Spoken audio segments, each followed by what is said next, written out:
You're listening to the My Ministry Mission podcast, where faith's transformative power comes to life. Check out the show notes for links to my website, how to support the show or become a guest, and where to find me on social media, plus much more. God has placed a calling of ministry in my heart, and I'm answering that call. From Genesis to Revelation, this podcast aims to take you on an extraordinary journey of faith. Get ready as we prepare to dive into another episode. My name is Jason, and this is my mission.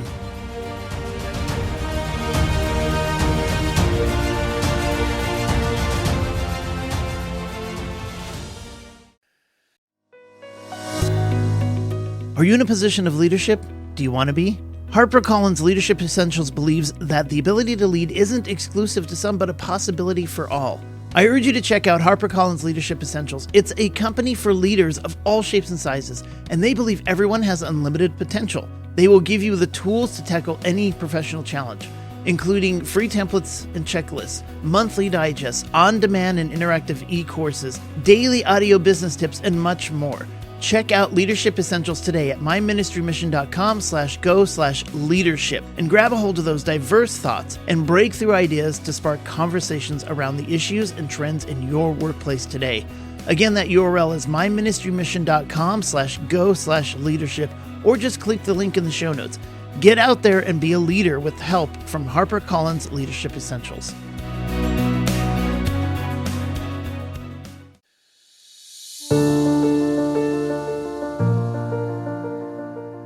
Welcome back and thank you for listening. My name is Jason and I am your host. I'm very excited for this episode because I have the honor of hosting a musician for the first time. Howard Gripp is an upcoming Christian artist. As of this podcast, he's released 2 songs, both are available on Spotify. Howard doesn't just make music though. He is pouring his transformation, his experience, and his dedication to Christ into every musical note. His music is his mission, and it serves as a message of hope to tell others, hey, you're not alone. Check out his website, howardgrippmusic.com. That's Howard Gripp, G-R-I-P-P, music.com. Be sure to follow him on Facebook, Twitter, Instagram, and YouTube. All of his links will be found in the show notes, including his Spotify page and Apple Music page. Keep your eyes on this guy. God is moving him towards something really amazing.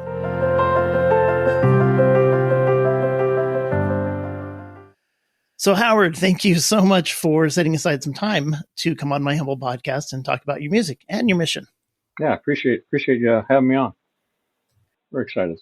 It's great. So in the guest interest form, you shared that Isaiah 12:2 is your favorite Bible verse, which reads, "Behold, God is my Savior. I will trust and will not be afraid, for the Lord is my strength and my song, and he has become my salvation." I mean, what a fitting verse for a musician, for one, but would you mind telling us how this passage speaks to you? Well, it kind of encompasses everything I think I'm doing right now. Yeah, it definitely is a musician passage. I've done quite the transformation from my rock and roll days to the last couple of years really delving into the Christian music side of things. And that verse definitely guides me. Great. So I packed what I could into the intro, but I don't like to give away too much. And we will get into the nitty gritty, but at a high level, would you mind telling us, who is Howard? Who's Howard Gripp? Well, I'm an old guy with a young heart. So I've been in music forever. I mean, I started playing when I was 6 and I'm not 6 anymore. I play an acoustic duo too. I do secular music too. I'm trying to stop doing that. I really want to pour everything into the Christian side of things. And, God's been telling me, hey, you're going to do something different with your music, and it's going to be for me, and it's going to be powerful, and you're going to help people. And so I've really been trying to focus more on that and stay into that groove. I've played drums since I was 6. My mom was in the church. She played the great big pipe organ, and she sang in choir, and she worked where I was at church all the time. Her side is very musical. One of my sisters could sing pretty well, and then I have an older brother that he also got me really started on the drums. He's a drummer. He's a great jazz drummer. And he and I kind of took on the musical role of the family, I guess. And I've just been playing music all my life. It's just, I tried to stop for a while and just couldn't do it. I mean, it's in my bones. So That's great. So I will let you know that I shared your music, your songs with some people in my circle, and the feedback was overwhelmingly good. One person said it was a nice way to start the morning. I had somebody tell me that When I Pray has a powerful storyline. And another person said it's rather soothing. So bottom line is your music's a hit with the people I know, at least. So I Great. thought, how I great is like that? them. I like all of them. Right. I like it. Yeah, that's great. So you mentioned it a little bit. I want to kind of go back and talk about your musical history, if that's okay. You mentioned you weren't always a Christian musician. In fact, this is a fairly new season of your life, right? Yeah. Last couple of years. Yep. Well, last year, really, That's for awesome. writing. I mean, if you want to go way back, like I said, I started playing drums at 6. My brother Bob gave me my first mismatch of a drum set. My parents were kind enough to let me put it in the basement and pound on it all the time. I'm sure I drove them insane, but they let me do it. And that's kind of how it started. And, I didn't do sports or anything in school. It was music 100%. I was in every kind of music you could think of, jazz band, concert band, marching band, drum corps, all of that stuff. It was just instilled in me. And then, I don't know, about 16, I found a couple other guys and they wanted to play, and we rented a little hall, and that was my first gig live. My first gig ever playing drums in front of people other than school was at church. We did Godspell in our church, and I played drums. That Okay. was my first taste when I was a young teenager. So then, 16, 17, I started playing bars. Back then, I had to get my parents' permission, and was in a rock. I was in a lot of rock bands. I started my own rock band, and my parents would come out all the time and watch me. And my brother actually played with me for about a year when I cut a CD back in the late 90s, and I wanted to promote that. And I was playing drums at the time, and I kind of wanted to move out front so I could promote the CD more. So my brother came and played drums with me for about a year. That was pretty special. I always wanted that to happen. It was cool that it could.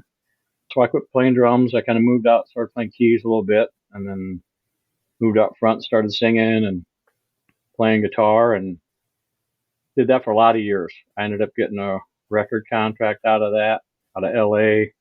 Didn't do a whole lot. I mean, I got some pretty good exposure in Europe, but back then all I wanted to be was like Van Halen or somebody big. Right. Wanted to be a big star, big rock star on stage and tour and yada yada yada. But I got married, and I had 3 boys, so that kind of hampered what I was trying to do with my music. And family or music, and I tried to do both. And I did that for a while, and I got to when I was 35 years old. I said, if I haven't made it by now, then I got to give it up, because everybody tells you, to a rock and roll guy, you're 35 is it, you're done.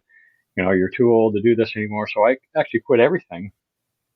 I quit Wow. playing altogether. I had all my instruments at home, and I'd tinker around every now and then. The itch just kept coming and kept coming, and I don't know, about 5 years I stopped, and then we moved, and I found another band to join and play with them for a while. And I think we did that for a couple of years, and that kind of dissolved. But the girl in the band wanted to do some acoustic stuff, and I thought, well, I've never done that before. That sounds cool. Let's try that. So I started an acoustic duo with her, and we did that for, I don't know, 3, 4 years maybe. And then we kind of decided to go our separate ways, and I joined up with another guy. I did some solo stuff. I like playing better with people, at least in that atmosphere. I like playing with duos as opposed to by myself. I did do some solo stuff, but I'd rather play with somebody. So I hooked up with another guy, and we've been playing for about 2.5 years now out. He does it full time.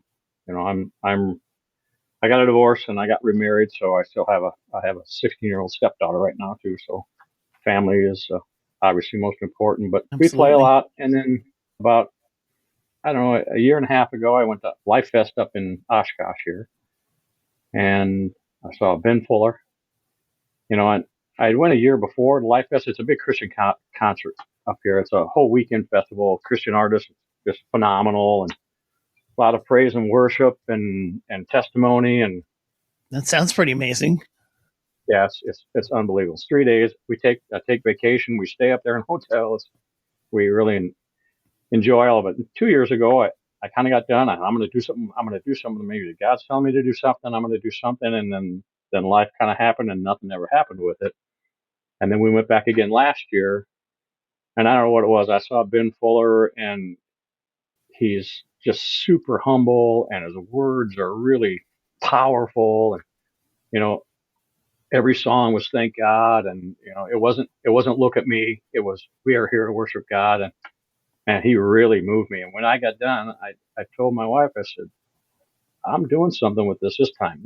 God's telling me to do something now. I woke up that Saturday morning and I wrote, He Rescued Me in the hotel. That was my first Wow. Christian song. Yeah. And then when I pray, I went through some, I think we'll talk about that later, but that was a personal song that came out a little bit later. And I really never even planned on recording that song. That was kind of for me, and was kind of a lament for me to heal from the things that I'd gone through with one of my kids. But my wife and my stepdaughter kept saying, no, you got to record that one. Record that one. Well, I'm glad you did, because that's one of the ones I've gotten the most compliments on. In fact, if I don't finish this without you telling us the story behind it, they're going to string me up. So we will get into that. But I'll try not to cry. So I went to Nashville and I hired a company and hired some musicians, and they recorded. And I went down there and I laid all the vocals down and got done. And I just started promoting it on my own. And I took a Christian songwriting course through John Chisholm, Nashville Christian songwriters out of Nashville. It was about an 8-week course, I think, to because I had never written Christian songs. Heck, I haven't even listened to them till 2 years ago, right? I went to that first Life Fest. I didn't know any of the artists. I might have known 2 songs, but I was blown away, So about 2 years ago, right after that, or right before that, I had joined our worship team at church. Never done that before. So we have like a week to practice the songs. And on Thursday we practice, and on Sunday we perform. And I was terrified for like a month because, I was working, listening to the songs on the way to work, listen to them on the way home. I'd practice 2-3 hours a night because I just didn't know any of them. So, you give me a rock song and 30 seconds, I'll have it. But this stuff was so different, and it moved me when I practiced it. It almost became part of me, as opposed to, okay, you want me to play something by, I don't know, Van Halen. Okay, let's just go play it. All right. Okay, play it. Da, da, da. Okay, we're done. That was cool. And now you're telling me, we're going to go play something by Mercy Me or Phil Wickham. And all of a sudden it's, wow, listen to these words, listen to what they're saying, listen to what they're telling you, and so it was a whole different atmosphere for me. But now I've been playing it long enough. Now all the Christian music is comes to me just like the other music does. But that's great. That's great. The songs we played for, I just got done with practice this morning for a church tomorrow for Easter. And it's like I'm doing Graves into Gardens. And we probably played that 50 times in the last 2 years. I don't know. It's been a lot. And it still moves me.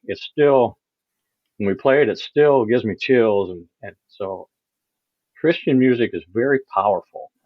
Because it has a meaning, so I did that, got a lot of support from my life group on recording the music. And I went down and recorded that. And I thought, well, that's going to be it. I'm going to do these 2 songs. And maybe next year I'll do an EP, which is, 5 songs, and I'll call it a day.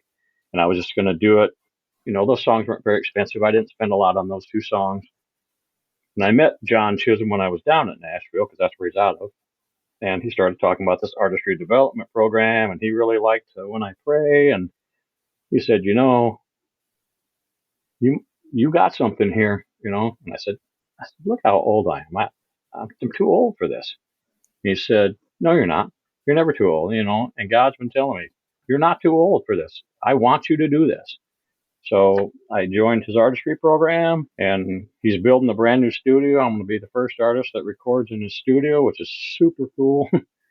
and spent a little bit more money on this. So these are going to be a lot higher quality than the first 2 were. And I think they're even more powerful than the first 2 I wrote, just because I've been able to hone my skill a little bit, and I'm tapping into more life experiences. And that's kind of been my journey through all of this. Yeah, that's great.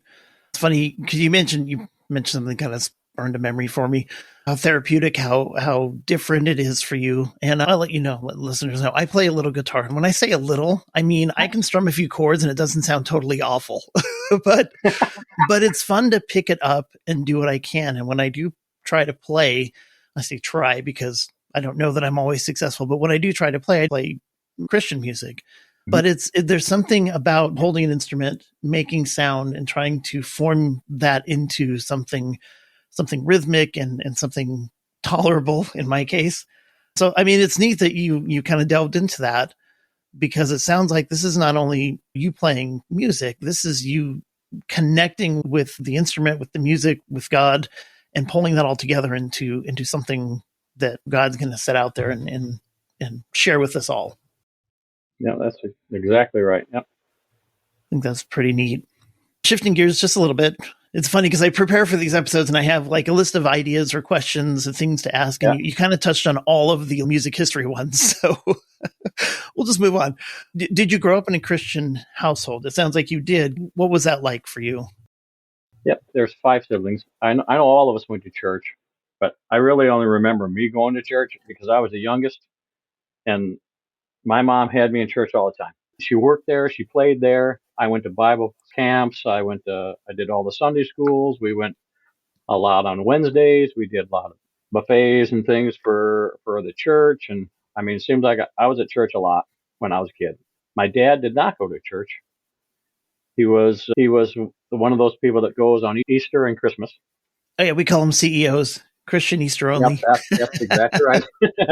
Yeah. So he didn't go that much, but I went with my mom every Sunday. I mean, I can remember it's an Episcopalian church. It's a beautiful church, big stained glass windows, the big rock, the red rock. And it's just a great church. And, I did Godspell there and all of that. So yeah, my mom really, I mean, she brought me up right. I'm not going to say my dad didn't, because he just didn't go to church. So if we're talking about Christianity, my mom took me through all of that.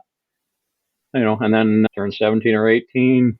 I want to be a big rock star and kind of went a different direction. So that's kind of how that went. Got it.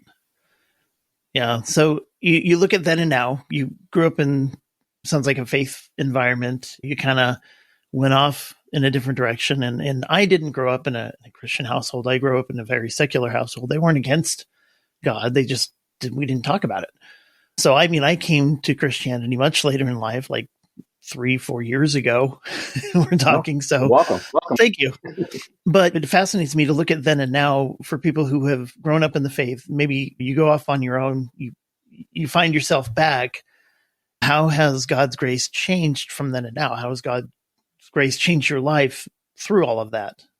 I'm a totally different person than I used to be. I mean, I'm not going to say I walked away from faith, because I did not. I mean, I would still pray every now and then, and a lot of it came when things were bad, right?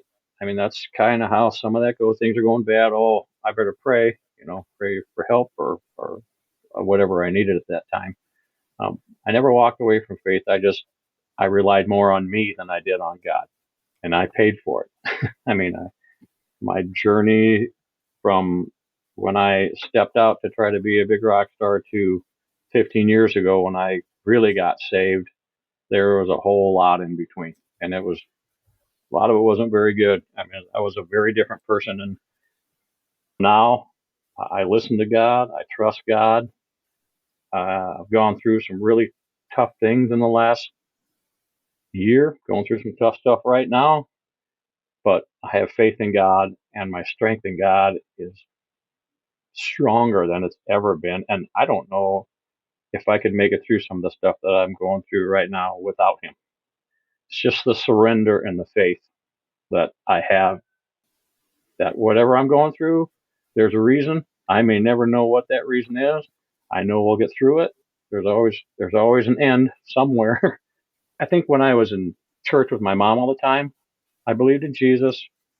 I was a good Christian. I mean, I had strong faith, but until I really went through it and really went through the depths of what I went through, and then when I really asked Jesus into my heart, it was totally different. It was totally different. He saved my life. Absolutely. I totally get it. I think we've all got stories, and you don't want to pit one against the other for sure, but everybody seems to reach that point where it's like, I have very little or nothing left. And that's when Jesus reaches out and picks us up. And if you let him, you have to let him do it. If you let him. Yeah. You got to let him. We find music and song throughout the Bible. Music is a big part of our praise and worship. There's celebration of deliverance in the Song of Moses after crossing the Red Sea, Exodus 15, in Judges 5. We have the Song of Deborah, which is a praise to victory over enemies. Psalms are filled with singing to the Lord and hymns of praise. And we even see music used in 1 Samuel 16, where it's used to keep Saul's evil spirits at bay. So it has this wide range of impacts on us physically, emotionally, and spiritually. And I believe that music is a form of ministry that brings us closer to the Lord in a way that the spoken ministry just can't. And I wanted to get your thoughts on the impact of music in ministry. Yeah, I think music is the most powerful form of, I don't know if you want to say speech or connection that we have. Communication, maybe. Communication. Everybody can connect to music. Everybody. I agree. The worship music it's powerful.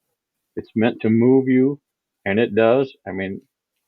I've played on the worship team on stage and have struggled even singing some of those songs because I get so emotional when I'm up there. It's so powerful. If you really listen to the words of songs and you really open your heart, you're going to learn a lot about God. You're going to learn a lot about the Bible. You're going to learn a lot about yourself. I think sermons are great. And the sermon we had last night at Good Friday was excellent. The music was excellent. And when you combine the two, there's nothing more powerful. That's great. So let's get on to the songs. When I Pray, I think that's so far is a fan favorite for everyone. And maybe that's because it comes from this raw emotion. So before we talk about the song, I want to play a snippet of this song, and then we can circle back and listen to the story of it. So here we go. I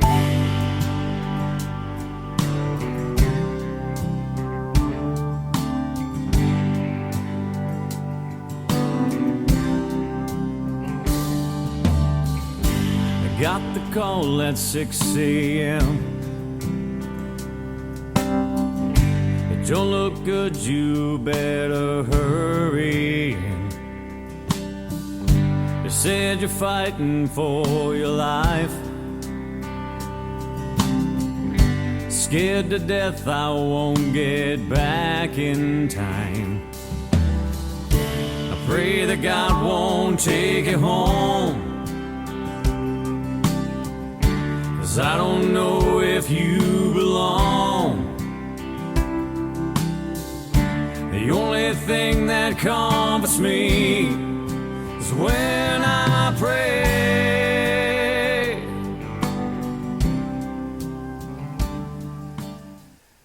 It is truly a powerful song. It reminded me of how helpless we feel when tragedy or something happens to people that we love, and we just have no ability to do anything. And I was just curious, is that the message? Is that on par to the source of the song? Yeah, right on the money. So I have 3 boys, and my son and I have talked about this, and he's okay with me talking about it. He wasn't a year ago. Back when it first came out, he was pretty mad at me. I kind of felt attacked, but we'll get into that a little bit later here. But he has fought addiction for 15 years. It's got a hold of him like, it's a disease. Everybody looks at me, just quit doing it. You can just stop doing it. Well, it's a disease. It's got a hold of you. I think, Satan's in there trying to take you over and ruin you. And it's really got a hold of him. And we've had a lot of episodes with him, but I got a call on a Sunday at 6 a.m. The song is exactly what happened. I got a call at 6 from my ex-wife saying that my son was in the hospital, 100% kidney failure. They didn't think he was going to make it through the night, and I was 8 hours away. So I had to compose myself, like I'm trying to do now, and drive all the way home. I cried for 8 hours in a car, all the way home. Got to the hospital, and it was bad. It was terrifying. It was terrifying. Your child's laying in ICU in a bed and unresponsive, and the doctors are saying, this is bad. This doesn't look good, and it's exactly what you said, Jason. It's just, you get to the point where I can't help him. I can't fix him. I can't take this away. God, this is all in your hands, All we did was pray. I prayed and I prayed and I prayed and I cried. And, we sat by his bed, and unbelievably, he came out of it. Wow. He came out of it, and his faith is not very strong. I took them to church when they were younger, and they know who Jesus is. He was in recovery, and I was talking to him, and I said, God has you here for a reason, because you should be dead. You shouldn't be here anymore. All I did the whole time you were in there was pray, and he answered the prayers. It's a miracle that you're sitting here. So you have to figure out, what you're going to do with your life, because God's given you, we're going to call it a third chance. We've gone through it a couple of times, but, and so that's what that song is about. He battles addiction. It's really got a hold of him. I'd like to tell you that he's all great now, and well, he's turned a corner, and that was the last episode he had to deal with, but it's not. He struggled again. He struggled, I don't know, 3 months ago, I think. It got really bad. I hadn't talked to him for almost a year. He quit talking to me because I kept talking about faith and religion, and he didn't want to hear it. We really got into it one night about religion, and he was saying he was possessed, and he was happy with it, and he wanted to be possessed, and the devil was his friend, and yada, yada, yada. He was just mad. And then I sent him He Rescued Me, which is the second song. And I didn't hear from him. Like 10 minutes later, my phone rings. We'd been texting most of the time. My phone rings. He goes, Dad, I want to go into rehab. That's amazing. I said, okay, let's get you into rehab. And we hadn't talked for a year, and we got him into rehab that night. And he texted me maybe about a week ago. He said, this is going to be tough for me here. He said, I listened to When I Pray. I listened to every single word of that. He said, and I'm not mad at you. I didn't realize what I did to you guys. And he said, it's not your fault. Because in there I say, I think that I'm to blame, right? He says, it's not your fault. It's my fault. And I'm going to be better. I've accepted Jesus into my life, and I'm going to be better. And he's been praying every day, and we've been talking, 2-3 times a week. And so now I think maybe he is getting better. I feel that he's found faith, and I'm hoping that I can help him grow in that area. And, he's still got a long ways to go, but I feel good about it. But really, in all intents and purposes, he never should have made it out of that hospital room. Never. So that's what that song's about. Thank you for sharing that. I know that wasn't easy, and I do appreciate that. It's a tough story, but it's a hopeful story. We're obviously not out of the woods. We're never done until we're done. Right. God says we're done. Right. So yeah, that's right. We will struggle, we'll fight, we'll battle our own demons as long as we're here. And it's good that he's at a point where he can enlist Christ to fight alongside him. The song reminded me of Philippians 4, verse 6. Do not be anxious about anything, but in everything, by prayer and supplication with thanksgiving, let your requests be known to God. Paul is basically saying we can pray about whatever we want. And in our requests in our lives, God will choose whether or not to fulfill them. And if he doesn't, there's at least comfort in knowing that he hears our prayers. But if he does, it's going to be a miracle. Mm-hmm. And I'm glad that it went that direction for you guys. Yeah, me too. And then that kind of leads into the next song, He Rescued Me. So let's do this again. I'll play a snippet of the song, and then we'll circle back and talk about it. So here we go. Here's the next song, He Rescued Me.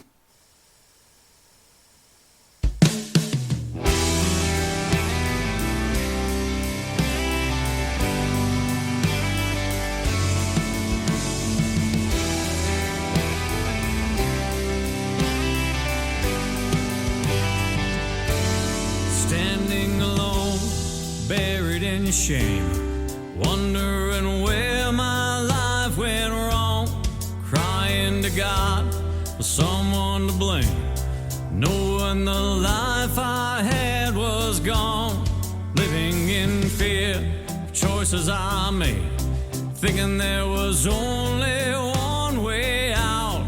But God found me, held out his hand, and lifted me up off the ground. He rescued me, made me face what I had done. He rescued me and met me where I was. He rescued me.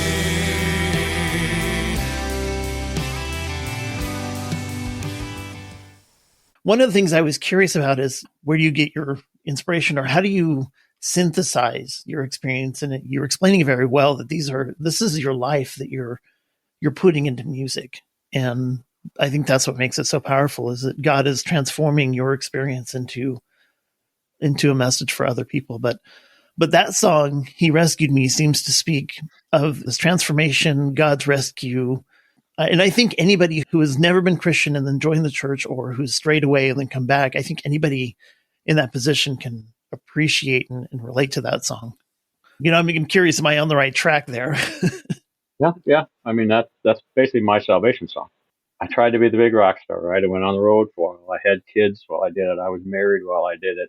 And I lived the life. I mean, the alcohol and drugs and women and everything wrong you could do, I did it.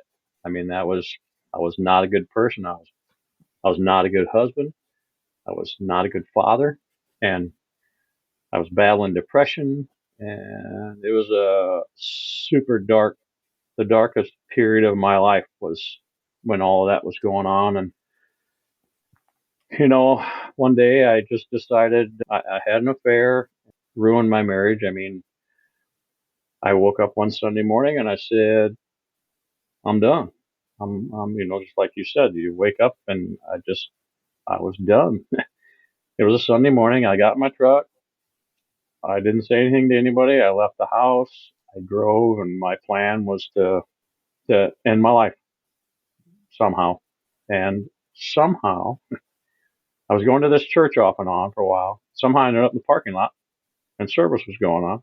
So I thought, all right, well, I guess I should go get right with God before I go take care of business, right? So I go into the church, and it was pretty full. There's probably 300-400 people in there. And I remember going in, and I went to the right, the back of the pews, and I just bawled. It just felt like the whole world was just crashed on me. And I had said the prayer of salvation before, but I don't know as if I ever actually asked Jesus to come into my heart and into my life. I repented my sins, and I asked him to, but this was different. And I just fell on my knees, and I just begged for forgiveness for everything that I had done. And I begged that he would take care of my then wife and my kids. Because again, I was planning on walking out of that church and being gone. And something happened, man. It was like no one talked to me in the church. It was so weird because I was bawling. It just felt like somebody put their arms around me and said, not today. You're going to be okay. And that's really when I feel I got saved. That's really when I asked Jesus to come into my life and come into my heart and really get the Holy Spirit in me. And I walked out of that church and I drove home. And my marriage eventually ended, and that caused some problems with my kids. But, it was just all the things that I had done wrong. I destroyed our marriage, and I take responsibility for what I did. So we got divorced, and then I started looking for someone else that was in faith. I wanted to find somebody that was, because my ex-wife, I think she believes in Jesus, but I wasn't sure. And that kind of all fell apart. And when after I got saved, I totally changed.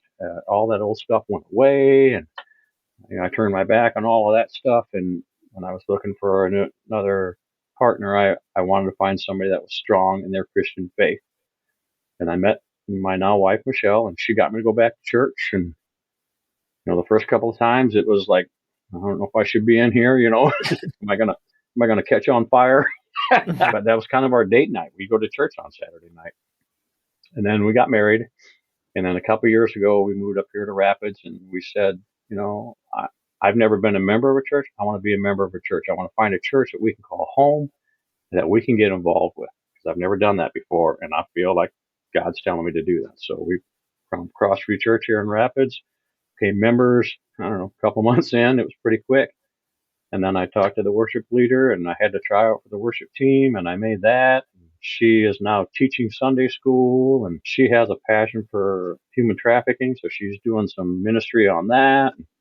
We joined a life group, and I have a great bunch of people that I can lean on, and really that's everything stemmed from that day. I got baptized. When I was a baby, because that's what you did, right? I mean, Right. all of us kids got baptized when we were infants. Like, I watched a baptism, so I know what happened to me, but I didn't know. So October of 23, I got baptized again with my stepdaughter, which was super cool. And my sister asked me, well, what are you doing that for? Didn't we all get baptized when we were babies? I said, well, yeah, we all did. I said, but now I know what it means. And I want to do this for me. So that's been the transformation. And that was really what that song was about, was that day in that church, and going from not being here anymore to recording my first 2 Christian songs. So, wow. I don't know how to explain this to people. There is the things that we do that bring us pleasure of the flesh, as they put it. And there's things that we can do to bring spiritual pleasure. And I don't know how to explain the difference between those. You do things that feel good in body, feel good in flesh, whether it's smoking a cigarette, drinking a beer, going out, sleeping with people, whatever. But there's this unfulfilled pleasure left behind, and you need to do it more.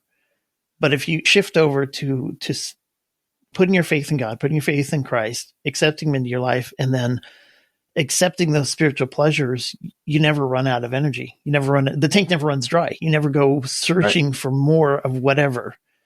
And I don't know how to explain that to people, but again, thank you for sharing that. Couple of questions. Again, I want to be respectful of your time. How long does it usually take you to write a song? Once you feel that inspiration and you start picking up a pen and paper? He Rescued Me took me, well, I wrote the song half asleep when I woke up that Saturday morning. I was half asleep, and it was something just rolling in my head, and I opened my eyes and I just started scribbling. Oh, that's cool. That's cool. That's cool. That song came pretty fast. I'm going to say that I probably wrote that song in an hour. Wow. Now, I've written other songs that have taken me months.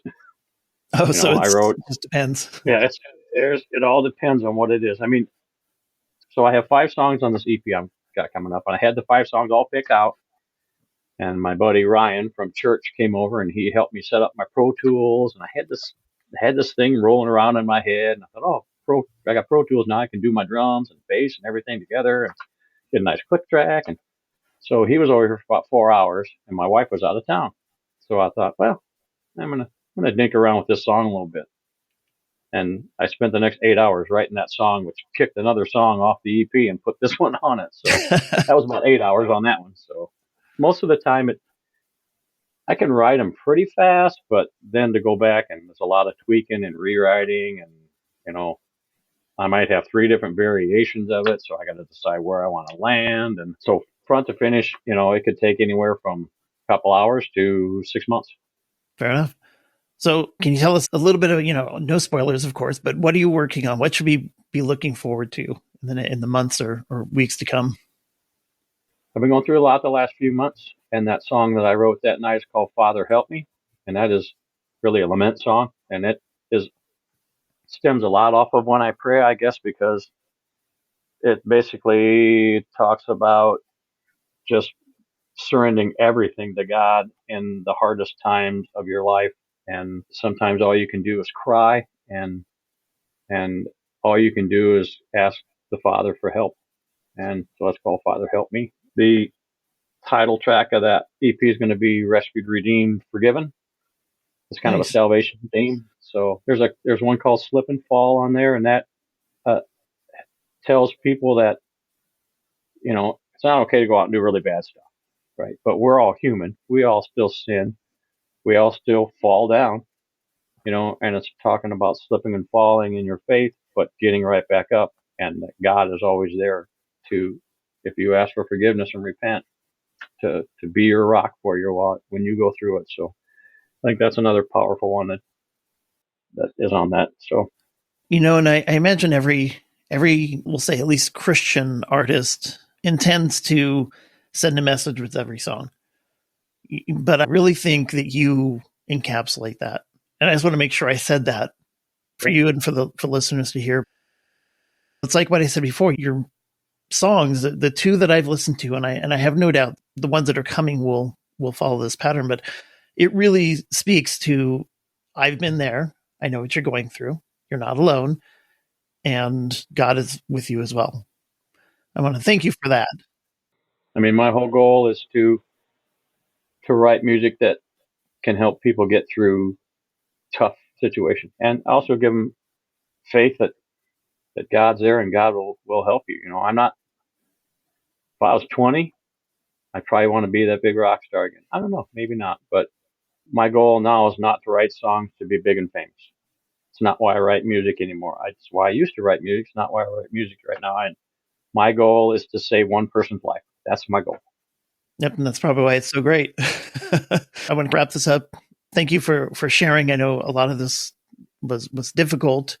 Put a kind of an interesting spin on things, and you probably know this, but if you hadn't gone through the events of your life that led you to where you are, you wouldn't have the resources and the experience to write the songs that you're writing.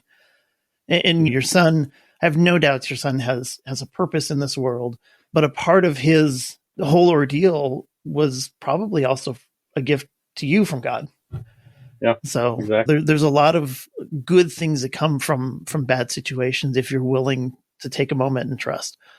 But Before I wrap this up, do you have any final words, any last message for the people listening?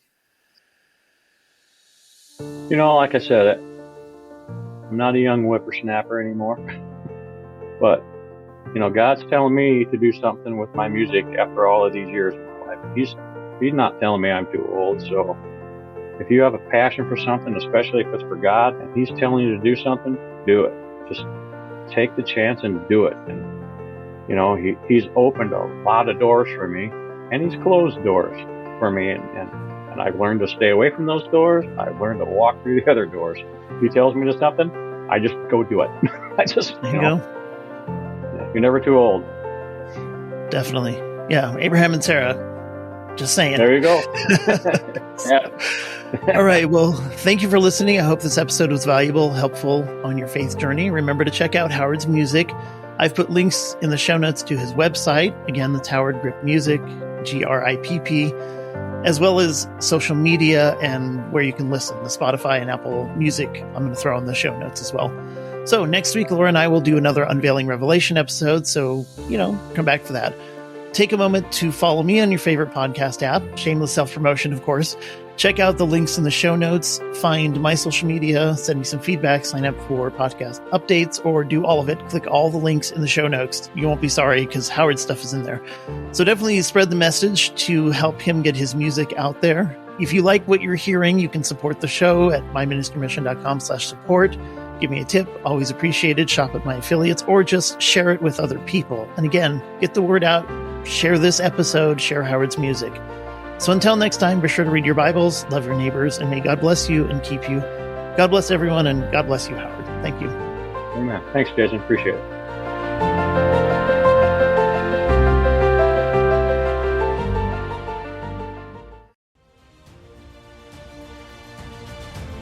Thank you again for listening to the My Ministry Mission podcast. Please like and subscribe it on your favorite app. Remember to check the show notes for great links, and we'll see you next time.